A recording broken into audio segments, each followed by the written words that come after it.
Curt, appreciate you getting up early with us, my man. Tell me what happened with the Hall of Fame. We've been talking about it some on the show, but from your perspective, what's been going on and what decision have you reached? Well, I mean, nothing's been going on. I didn't get elected, and I'd been talking with the Hall of Fame over the last couple of days to a week in preparation for last night, and I want to reiterate how gracious they have been, but it's just turned in. I knew we had kind of reached the nexus. My wife and I were talking the night before, and I just wanted it over. I'm at a point now where I don't want to go through this again. I made peace with this a long time ago, in understanding who was who wielded the gavel, who was judging. I mean, you're talking about a group of people that are 85% white and 90% male. And they're lecturing me on diversity and racism and all of the things that go with that, including, I mean, the ones that know me, the writers that know me know the things they're writing aren't true, yet they still write them. And I realized with, my wife is currently in the midst of chemotherapy and battling breast cancer, and it's been a challenging couple months, and I dreaded the day. And I saw the hurt that it was causing her we had people in our lives. There's a reporter, a guy who works in the media in Philadelphia, who, when I was in Philly and young, I was a friend of, a good friend with. He was in our home. He was a friend of my family's. He knows us all. He knows my kids, and he made a move this week to get me removed from the Phillies Wall of Fame. I mean, the hatred runs deep for President Trump and for conservatives, and he's a coward, and he's a liar, and he's also a guy who was not averse to making comments to me when I was younger that today would get him fired. And he said and did things that we know aren't true. And when I saw the impact it was having on my family, I just realized I don't want this anymore. I don't want to be a part of this. And I'm kind of kicking myself a little bit for not thinking of it sooner. I mean, I've now removed the writers from any possibility of passing judgment on me in a meaningful way for the rest of my life. And it actually feels uplifting. So this is for people out there who are waking up and they're not really paying attention, right? The Baseball Hall of Fame matters to a certain segment of baseball fans, but it kind of sneaks up on you. It's in January. Right. The voting, nobody got voted into the Baseball Hall of Fame, and the Baseball Hall of Fame has massive issues with the steroids era.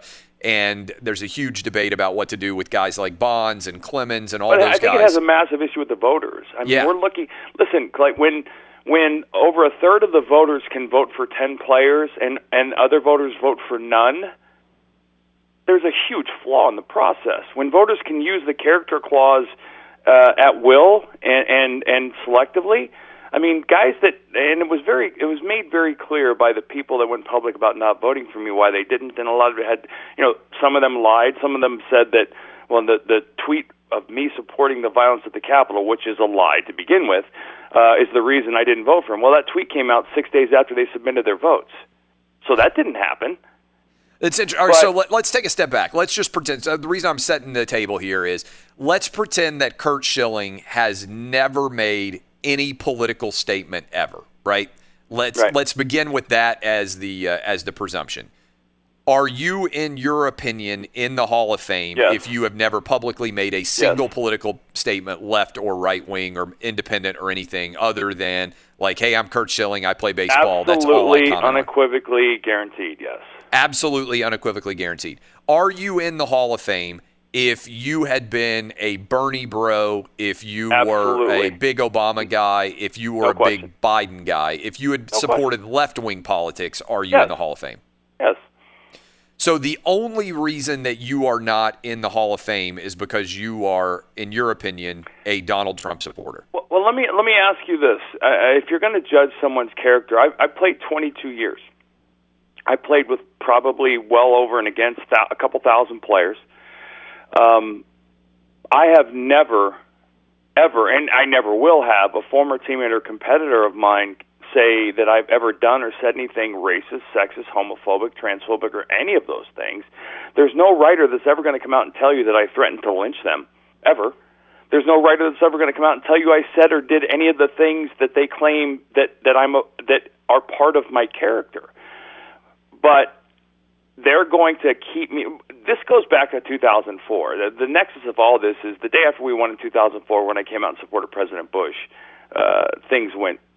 People went apoplectic. Was that the first time you ever made anything political of a comment? So in 2004. Yes. You come out and you say, I'm a supporter of George W. Bush. Yeah, I don't even remember. Make sure people go out and vote Bush on Good Morning America the morning after we won the World Series, and we lost hundreds of thousands, if not millions of dollars.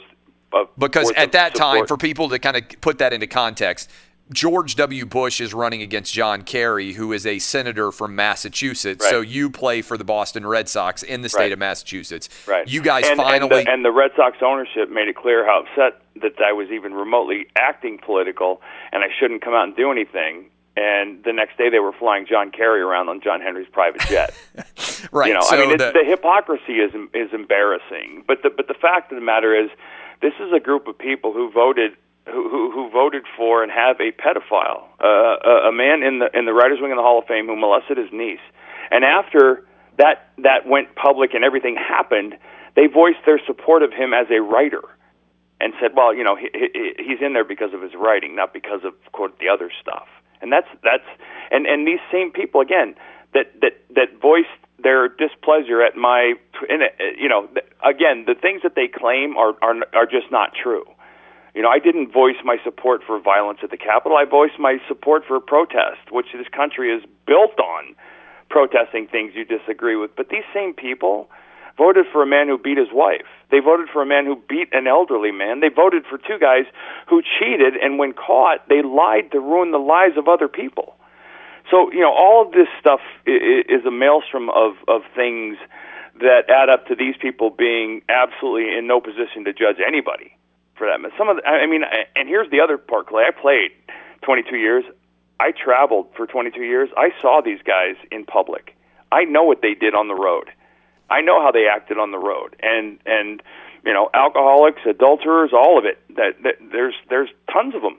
Some of the worst human beings I've ever met. For the sad part is, for every amazing, to me, integrity-filled, honorable Jason Stark and Tim Kirkjian, there's a Dan Shaughnessy and a Hank, George King and a Mike Missinelli and a Michael Felger. There's the worst of the worst of the worst of people who, for some reason, believe that they're in a place where they can comfortably pass judgment on people who are nowhere near as flawed as they are, and use the character. If the character clause mattered, Jim Thome would have got 100%. The character clause mattered. Dale Murphy would have been in on the first ballot. It didn't matter to those players, and it should have, but it's the only thing that matters in my case. And so again, I'm stepping away. I've asked the Hall to remove me from the ballot, and if they don't, and I'm sure they will, because if they don't, I won't participate, no matter what the outcome is next year. So there's no reason to have me on the ballot. So I can move comfortably to the Veterans Committee, and if the former players believe I'm electable and a Hall of Famer, then I guess in a nutshell, that's the ultimate way to go.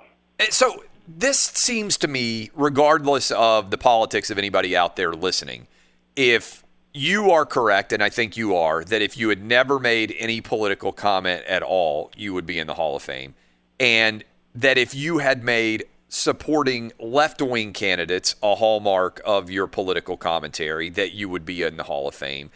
How can these writers look themselves in the mirror and not just realize that what they are seeking is people who agree with them politically, and that if they don't, they will excise whatever small measure of power they have against you for, as you say, speaking out in favor of George W. Bush and the Republican Party? Clay, I think you have to ask yourself, how can someone who is a coward, how can someone who has no morals or integrity, how can they look themselves in the mirror? I guess they have their mirrors are broken. And that, these are, like most, 86% of the sports media is liberal. And 90% of it's white? So for them to be espousing lessons on race and diversity is laughable to begin with. But, you have to, there's a dynamic there that I watched unfold for decades, and that is you've got 90% white liberal college males standing in a clubhouse with players of every race and color. Some of them, many of them can't speak the English language properly and don't have an 8th grade education in some cases, and they're making $25 million a year, and these guys went to Harvard Ivy League schools, and they're bitter. They're bitter people, and it comes out in the way they write and the way they talk. But again, that I'm not, and obviously, I hate caveating anything, but in this day and age, it seems like you kind of have to most times. I'm not talking about all of them. There's some really, really amazing human beings and huge fans of the game in that mix. But these are people who have turned, much like the mainstream media, they have tried as hard as they can to make themselves a part of the story rather than writing the story. Which is why you have so. And listen, that gentleman I talked about earlier, the pedophile, was Bill Conlon, a Philadelphia writer. He walked in, and it's kind of sad to say, given what's happened. He walked into the locker room the day after the Hall of Fame vote for Nolan Ryan, and he loudly announced the fact that he did not vote for Nolan Ryan because if Don Sutton didn't get a unanimous vote, then Nolan Ryan didn't deserve to either. And I went ballistic in the clubhouse in front of everybody. Like, who the hell are you, you know? And that was the day I realized, it was forward-looking, and I didn't realize at the time, just how little this matters. Their opinion should matter. And you know, obviously they vote for the Hall of Fame, so it matters a great deal, but I would argue that there needs to be a massive change in the process, and I can recommend a couple things. Yeah, what would you recommend? So if you you played 20 years in baseball, you have, like you said, thousands of teammates. How would you change it? If a player gets 90% of the vote, anybody not voting for that player should lose their ballot. Any writer that votes for a player that only gets one vote should lose their ballot. Right away, you cut away the chaff. You cut away the frauds. Anybody that votes that doesn't vote for a player on a ballot where, you know, a third of the voters have voted for 10 players, which is the maximum, they should lose their ballot. Because every one of them comes with an accompanying article and some sort of moral stance, holier than thou, of, you know, I don't believe so and so this, you know, and it's not about them. Never has been about them.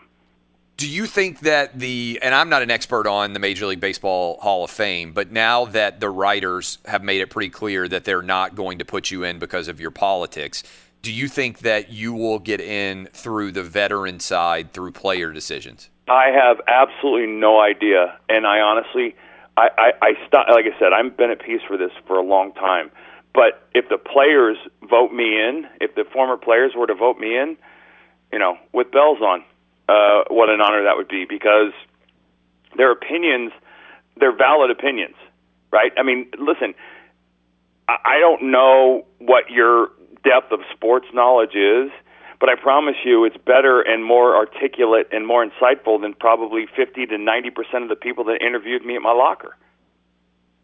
You know, they don't, and I think fans have caught on in the last couple years to decades that these guys aren't really all that smart. Yeah. They just got the right job. I mean, I haven't listened to probably 30 seconds of sports radio locally in Boston since I retired because I realized I listened to these guys talk, and the few of them that had the guts to come in the clubhouse were phonies. And so they're basically they're not paid for their sports IQ. They're paid for their desire or their ability to go outside the box and say something outlandish.